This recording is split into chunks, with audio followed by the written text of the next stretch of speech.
Hi everyone, welcome back to the Minecraft world. Last time we were here, we were working on this hedge maze and little obelisk garden. I happened to finish it, and I wanted to walk you through it a little bit. And I also wanted to spend most of today's video talking about lore in your Minecraft world. Because I think it's a pretty interesting topic that I've probably covered before, but I wanted to do a little bit more service to today. So, but before we get into the meat of that, let's just look around here. So this is actually all finished. I made sure they all had slightly different patterns on the obelisk, so they all look unique. And the one additional change I made is that I swapped out an additional pond with a bell, so it looks, it's like a little, it's something nicer than just a duplicate pond. And that's really everything here that I wanted to work on. So I think this is all done, so we can fly out of here. And while we're on the topic of Minecraft lore, we're gonna start at the world spawn, because I think the world spawn is probably, in essence, probably maybe one of the most important spots in your world that maybe gets a little neglected. I know for the first major portion of when I was playing this world that the world spawn was definitely very neglected. There was no trees here. It was just a giant, you know the standard Minecraft building. You just build a giant wood box, and that's basically your start house. I did eventually deconstruct that and then replaced it with these structures, which we'll get into. But if it wasn't apparent already, this is clearly the world spawn right here. This emerald block outlines it. And basically, the idea here is, the world spawn is where you start the world. It's where new players get introduced to really what your world's about. So I think if you set the right kind of tone, you can definitely convey what the rest of the world's going to be like. So here we have it's just a really simple, if I stop moving my mouse around a zillion times, we just have a simple, kind of like Stonehenge-esque structure, and of course the world map. I did actually go through and fix this up because it was really, really broken. So this is the proper amount of the world I want to explore. If you're curious, I also found a lot of chunk arid villages, but we'll get into that later.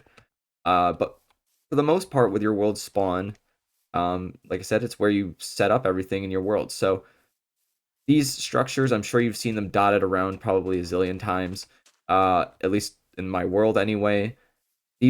For me, these are the two like fallback structures that I always place in the world. So we have a world origin safe house. Basically it's just beds, chests, and place to store your stuff really quick. And then of course we have a little horse stable, water. Makes sense to me.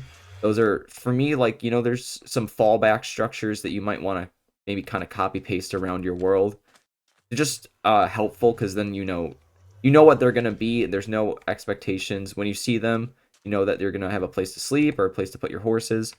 And the one other thing I really don't think I did much service to with building this world spawn is, I really think it's important when you're giving your Minecraft world some lore to Minecraft gives you a lot of tools to do that. So, for example, I wanted Minecraft's lore to be as much a part of, obviously, the world that we're in, being Minecraft. So, basically, I built a house for every single default skin. I think there's another default skin that has a house slightly further away, but basically every default skin has, a nice house. I also built these two houses are a little bit more for fun. This is Toy Cat's house. This is well, kind of reconstructed in my style, and then Captain Sparkle's house from, if you remember, Revenge all those years ago. And yeah, so I mean, basically the world spawn here. I mean, for my case, if you're familiar with, if we would just want to go, okay, let's just go a little bit into the depth with this world's lore. So obviously, if you're familiar, we have over here the Werewolf Kingdom, and then we have Atator over here, which is the first village we ever discovered. Clearly, it's really close to the world spawn. Um, Basically, the idea here is that those two villages work together to summon the players from maybe probably another world, considering, we are from not the Minecraft world. And the idea there being that, I think in my case, King Buddy being the first player didn't go so well. So eventually they summoned a bunch of other players, which is, me, the people who abandoned my Minecraft world, who don't play anymore, and, the player characters that we don't see anywhere. I'm sure Steve's, probably out there in the world exploring. That's the idea there. But then I really do think, harking back to using Minecraft's existing structures to kind of explore your world. So I'm going to I think this world origin, sorry, the world spawn area is probably one of the best places to illustrate all these points that I want, but we fly all the way over here. We have the museum, and it's another safe house, but it's a little different in style. I wanted to make it maybe a little more unique. But here we have, of course, a trail ruin, which I know for a lot of people might be a slightly controversial structure, and by that I mean, like, it's either you like them, or you think they're kind of pointless. Archaeology maybe not being the most fleshed out system, but I think is kind of interesting. By using existing structures in the Minecraft world, it makes it a lot easier for you to just, adapt that into your own history. So for example, this trail ruin, believe it or not, actually won't generate in Java or Bedrock anymore. It only generated because of basically chunk boundaries. The only reason this trail ruin exists is because just on this edge here was an earlier version, and then I think there was like probably a minor update that allowed this to generate. But in basically, if you were to regenerate this world fresh, this wouldn't exist. So it makes stuff like that can make your world really unique, which is where we're gonna come to the point of maybe chunk arid villages as well. Um, I think for the most part, when it comes to chunk arid villages, mainly because there's at least one village that we have worked on that was a majorly chunk arid village, so I fixed that one. But in my re-exploring the map, I've found plenty of chunk issues. I think I can actually show you a few that aren't that far into the world spawn. I know they weren't that far, and no, it's not just trees, but I have found at least a few chunk arid villages. Okay, here we go. So this is basically unavoidable to some degree. Oh shoot, let's maybe fly out of here so we don't get attacked by mobs. But to some degree, this is unavoidable. Chunk errors. I tried my best to fix as many errors with the world as possible, but of course it wasn't going to be foolproof, and I really don't know where my own villages are. Okay. It wasn't going to be foolproof, but I think everything worked out okay. I just lost my train of thought there. Gonna be honest with you. But okay, so we're chunk arid villages. That's where we were. Okay. Um Basically what I think you should do is if you have chunk arid villages, or really any kind of like chunk arid structures or anything like that, I do think it's, no matter the challenge, more worth it to not delete those chunk arid villages and maybe even try to restore them or incorporate them into your world's lore again. There's one village I found. Sorry, there's at least one village that I had previously explored before importing this to Java Edition that now has no longer any villagers. Actually, I can probably show you where that is on the map. So this village all the way out here in this distance. Oh, I just fell off. This village all the way out here at this distance is actually really, really far away from basically everything else. It has, there's no issues with it, but it has no villagers. So I'm either going to have to bow a ton of villagers over from, say, is this actually a, yes, this is one of the villages. This actually probably wouldn't be that bad. I could probably boat a couple of villagers over, and I could restore that village, or I could artificially make an abandoned village, which I think would be more interesting considering abandoned villages, like zombie villages, feel so rare. I feel like when I first played Bedrock Edition, oh goodness, I couldn't even remember, maybe like 5 years ago at this point, all the way when it was Windows 10 edition, I don't know. Zombie villages felt really, really common, and that's honestly the reason why I like Bedrock Edition just a little bit more, because it felt like villages generated a lot more frequently. But I think that's just a matter of how the world looks, so, or how the world generates. But one of the other points I wanted to emphasize is I think I think if it isn't already clear, I know a lot of people like to build mega structures in Minecraft, like giant bases or skyscrapers, and those are really cool structures. And if you like doing that, then you should keep doing that because I mean, if that's why you play Minecraft, then I'm not gonna be the person to stop you from doing that. But I do like to emphasize keeping my Minecraft structures kind of like in the same scale as villages.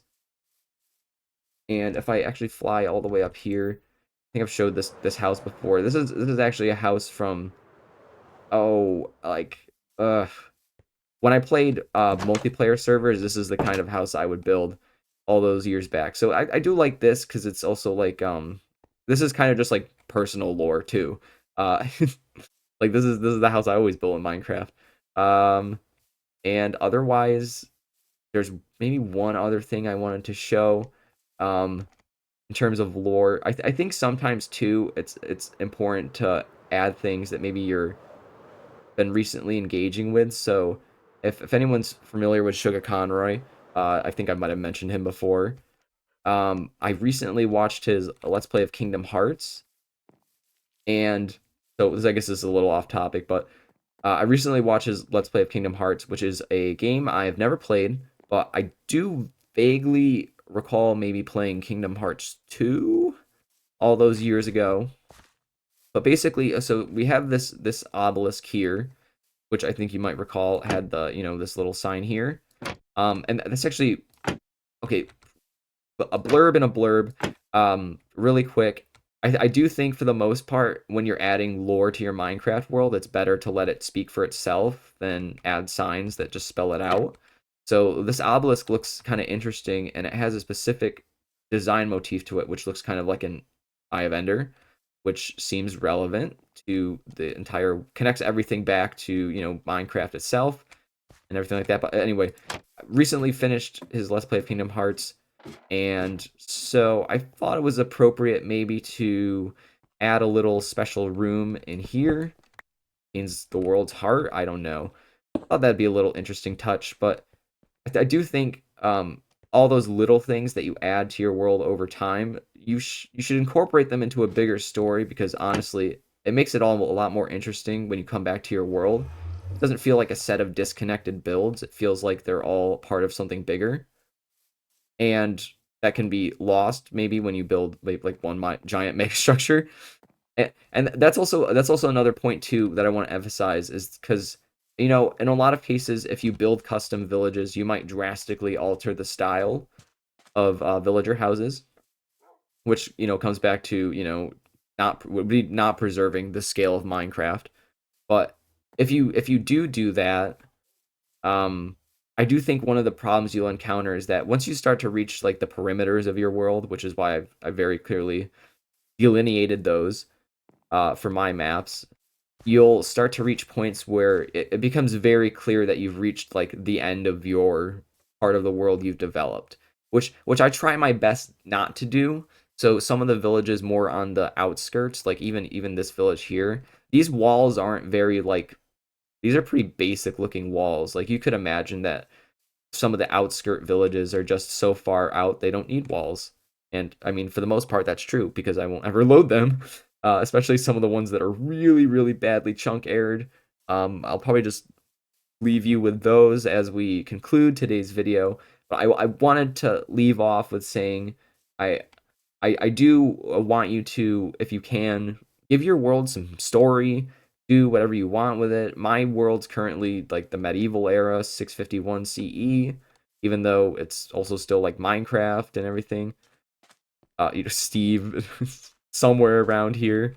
But I do think that the world spawn is a place you shouldn't neglect because I think it's a place that even if you don't particularly revisit often, even because it's for me at least, it isn't a place I often revisit because most of the world is contained in the other parts of the world. That didn't sound right. Anyway, the world spawn, even if it's a place you don't find yourself coming back to very often, it's a nice place to just get a nice taste, a simple, you know, sampling of your entire world, what it can offer. So like this is a very organized world, but it still has some fun with it, some other structures. It's always in the scale of Minecraft. You know, it says a lot. And, you know, of course, there's easy food access. But yeah, give your world some story. And I will leave you with that. Whatever story you want to tell, you could also use some structures to help you out.